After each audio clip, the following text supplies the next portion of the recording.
Saya Samsudin Alimsyah, mari kita bicarakan demokrasi.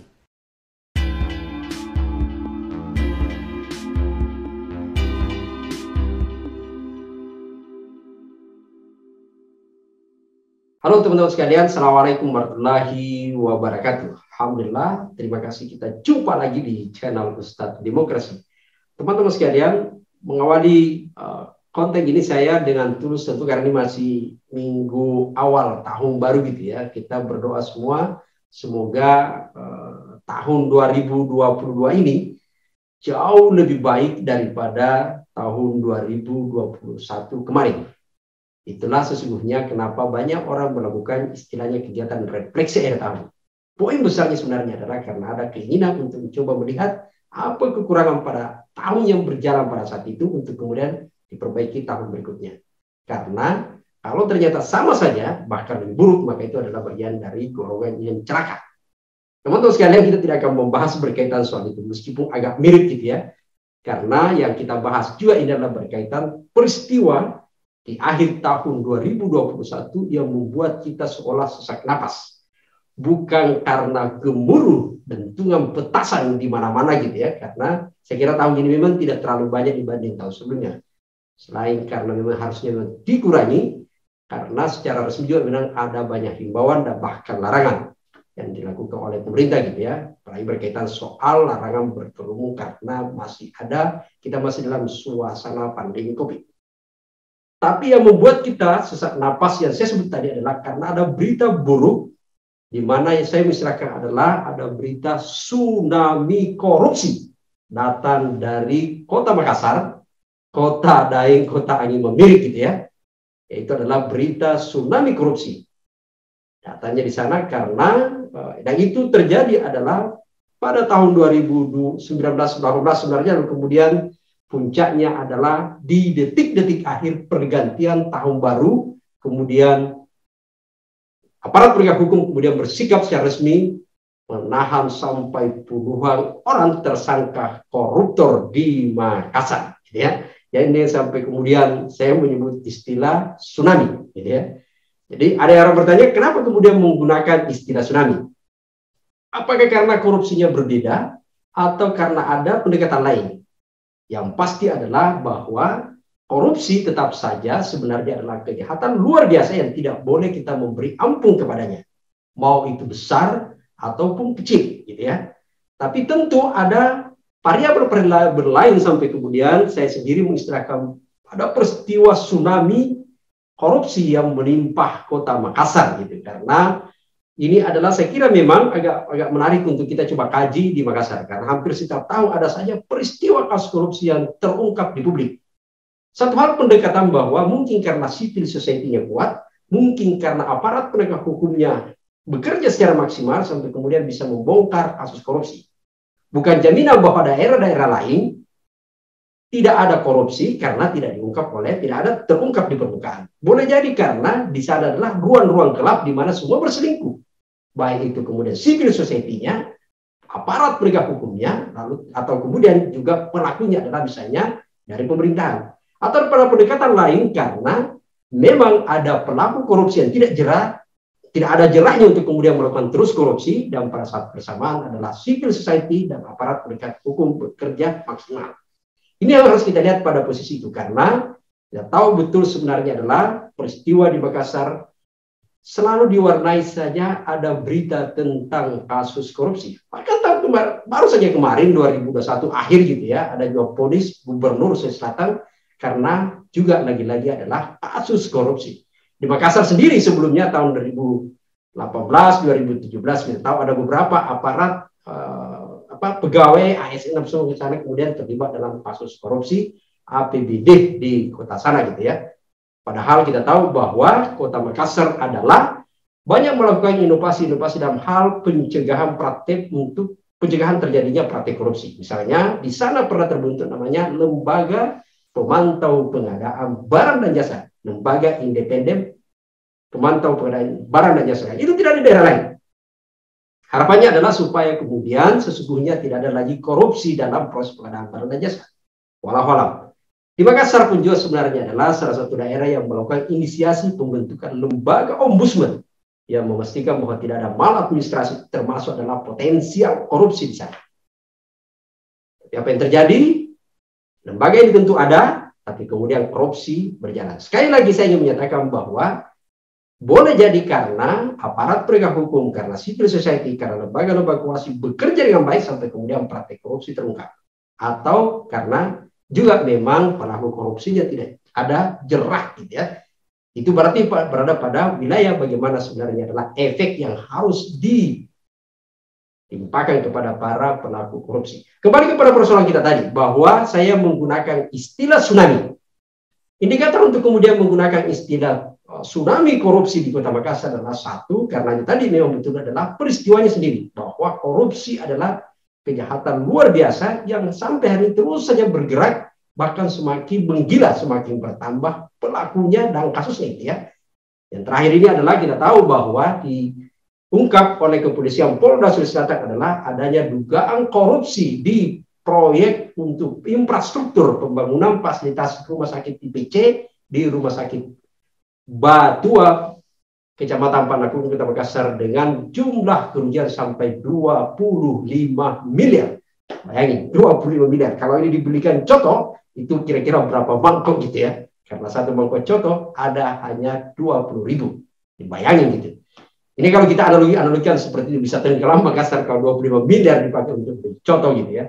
Yang kedua, pendekatan lain juga adalah karena memang peristiwanya sekali lagi adalah ini dilakukan di praktek korupsinya terjadi di rumah sakit gitu ya, yang kita tahu betul bahwa ini adalah prioritas pemerintah sekarang, salah satu prioritas pemerintah dalam rangka pemenuhan pelayanan dasar hak-hak publik untuk mendapatkan pelayanan publik yang berkualitas gitu ya, khususnya dalam sektor untuk pelayanan kesehatan.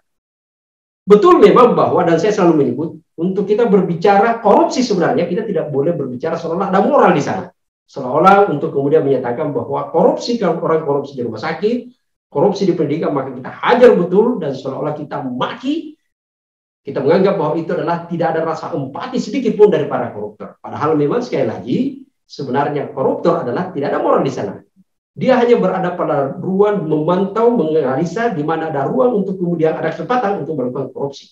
Mau itu di infrastruktur jalanan, di pendidikan, di kesehatan, di jembatan, di mana saja. Karena koruptor itu adalah ibaratnya tikus. Tikus itu kita lihat. Dia akan bekerja mau gelap, mau siang, mau malam, yang penting adalah ada ruang di sana tersedia, ada gelap gitu ya. Dan biasanya koruptor itu, tikus itu adalah kemudian berkembang biak di ruang-ruang yang gelap. Gelap itu adalah ketika sistem tata kelola pemerintahan kita tidak berjalan dengan baik. Tata kelola keuangan kita tidak sehat gitu ya, pengawasannya berjalan tidak begitu maksimal gitu ya. Itu kita lihat. Itu poin kedua. Yang ketiga adalah yang saya lihat bahwa kenapa kami menyebut istilah tsunami, karena memang ini adalah peristiwa yang luar biasa. Luar biasa bukan karena prestasi, tapi ini adalah sebuah peristiwa yang melibatkan kasus korupsi untuk pertama kali dalam catatan sejarah kita melibatkan sampai 13 orang. Sekali lagi bahwa di channel ini pun juga pernah kami membahas soal pendekatan teori soal korupsi. Bahwa korupsi memang adalah tidak mungkin dilakukan atau melibatkan hanya satu orang. Korupsi selalu melibatkan 2 orang atau lebih. Kenapa ini terjadi? Karena memang modus operandinya adalah hanya bisa dilakukan ketika orang itu memiliki kewenangan dan kemudian akan menabrak atau memberikan ruang-ruang untuk kemudian mengakali celah hukum. Dan di situ ada pasti banyak sistem yang bergerak. Beda dengan pencurian atau perilaku pencuri atau perbuatan mencuri itu bisa dilakukan oleh satu orang. Hanya saja kemudian kenapa kami menjadikan pendekatan ini, karena ternyata ini melibatkan adalah sampai 13 orang. Mungkin karena 13 gitu ya. Angka 13 itu banyak orang yang membuat angker gitu. Tapi ini agak menarik, dan turunannya lagi adalah pada pendekatan yang keempat adalah ternyata dari 13 orang ini ada hal yang justru membuat kita lebih miris lagi, karena ternyata yang terlibat dalamnya adalah sudah melibatkan rumpun keluarga. Kita banyak mendapatkan terkonfirmasi kasus-kasus yang ditangani di KPK adalah misalnya melibatkan suami istri. Tapi ternyata yang ditangani Polda Sulsel sekarang ini melibatkan adalah ayah bapak dan anak. Atau ada yang melibatkan karena saudara gitu ya.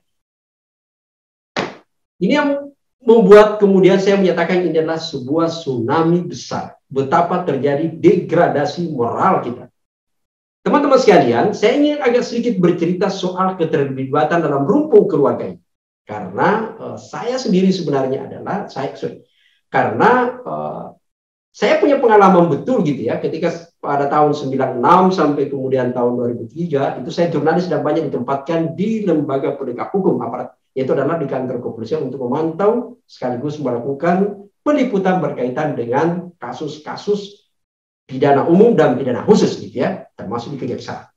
Tapi yang paling banyak yang ingin saya cerita adalah berkaitan pengalaman kami melakukan refleksi untuk melakukan peliputan terhadap bagaimana sebenarnya perilaku-perilaku aktor yang melakukan terlibat perbuatan pencurian yang kemudian ditangkap oleh polisi.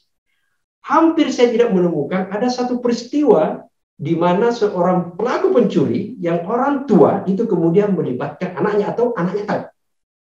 Bahkan kebanyakan di antara mereka adalah justru melakukan praktik pencurian karena satu, biaya anaknya, terdesak biaya anak mereka untuk bersekolah, atau karena untuk memiliki kebutuhan untuk makan dan minum di rumahnya.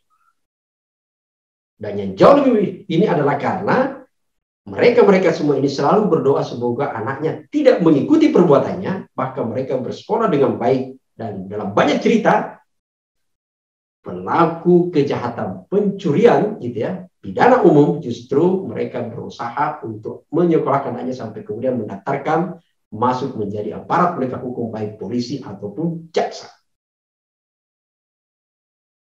Tapi yang terjadi sekarang ini adalah justru sudah bersama ayah dan bapak. Apa yang terjadi sebenarnya? Apakah mereka tidak tahu bahwa itu adalah perbuatan yang salah, atau karena ada faktor lain? Wallahu a'lam. Yang pasti bahwa kita akan tunggu apa yang terjadi di proses penegakan hukum nanti yang terjadi.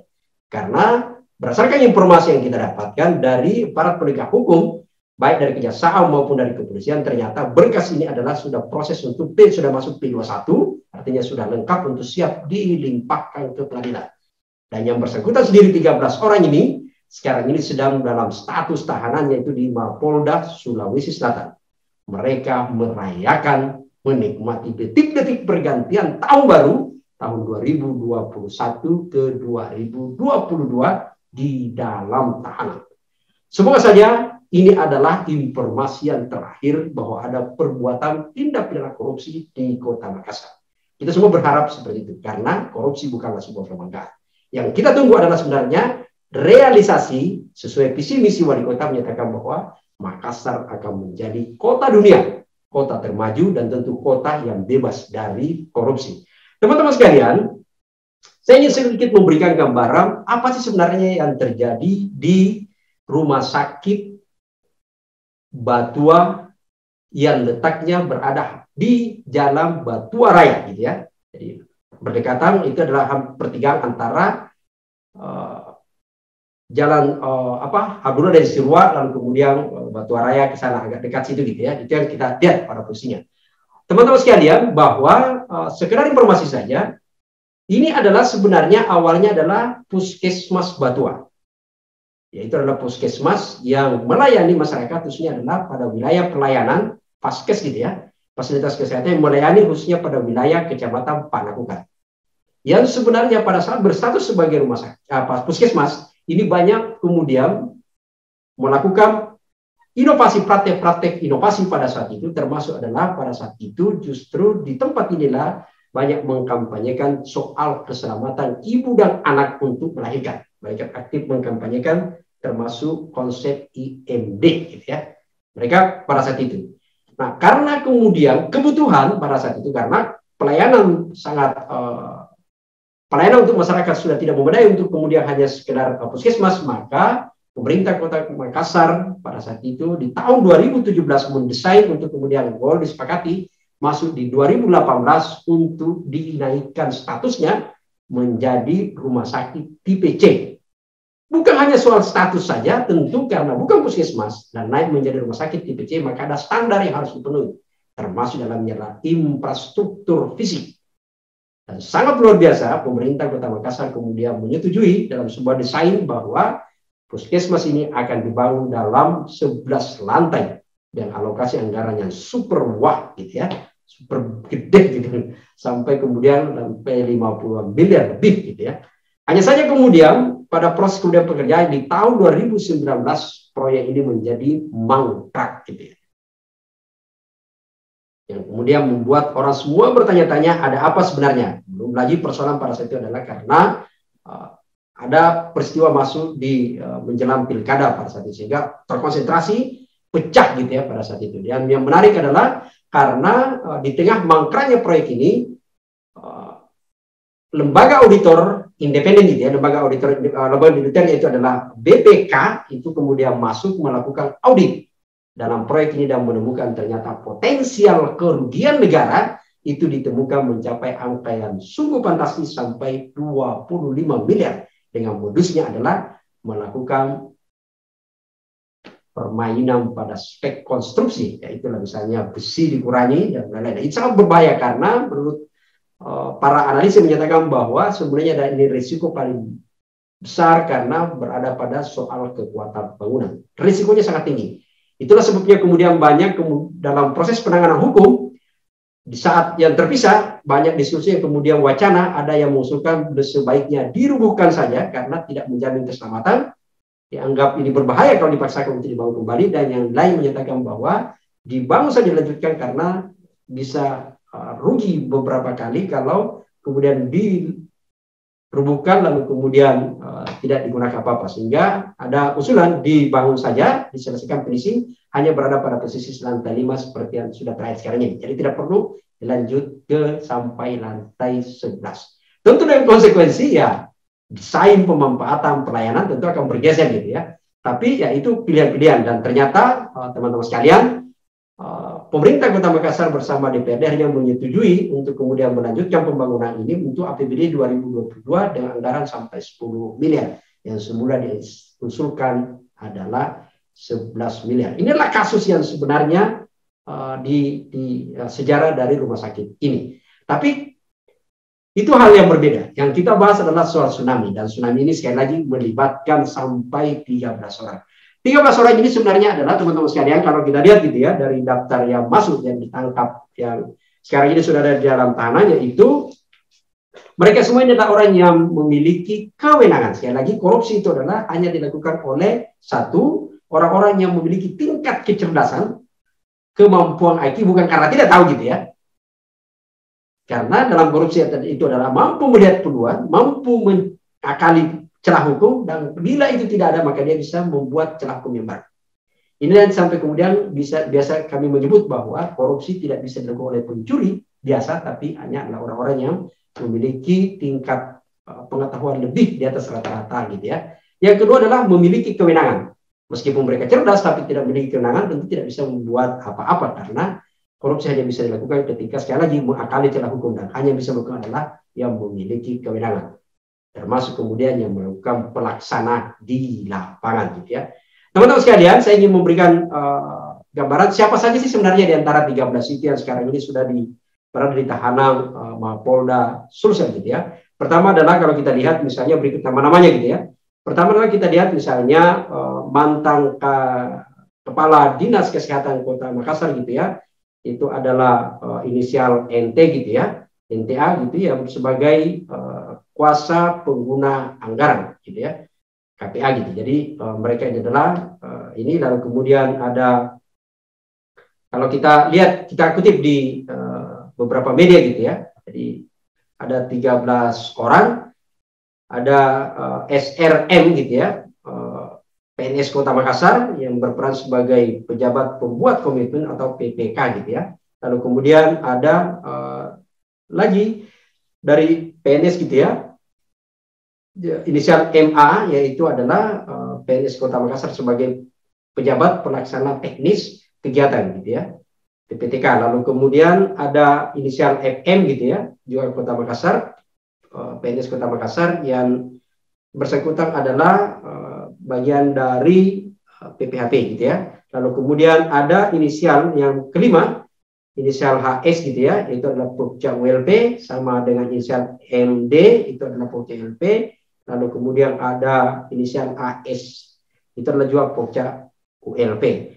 Nah, ini adalah yang urutan ke-8, itu adalah yang disebut ada hubungan saudara, yaitu mereka adalah inisial AE gitu ya, AEH, S bersama dengan ini inisial dengan MK gitu ya. Ini yang kita lihat bahwa ini ada hubungan. Lalu kemudian ada hubungan bapak ini dengan anak, yaitu adalah inisial DR bersama dengan AP gitu ya. Lalu kemudian yang pelaksana, termasuk rekanan pelaksana inisial AE gitu ya. Ini yang kita lihat.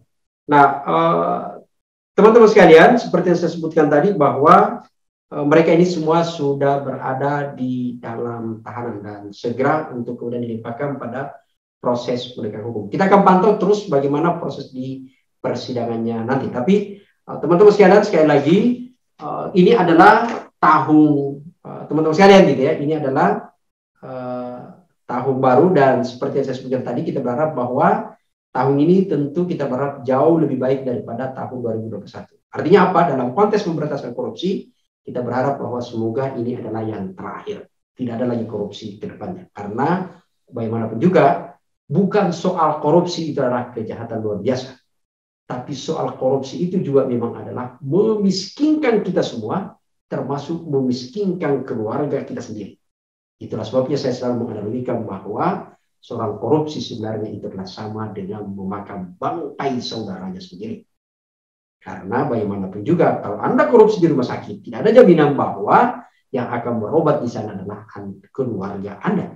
Begitupun sebaliknya, bahwa tidak ada jaminan bahwa kalau Anda korupsi di jalanan, yang akan lewat di jalanan itu adalah Anda sendiri atau keluarga Anda.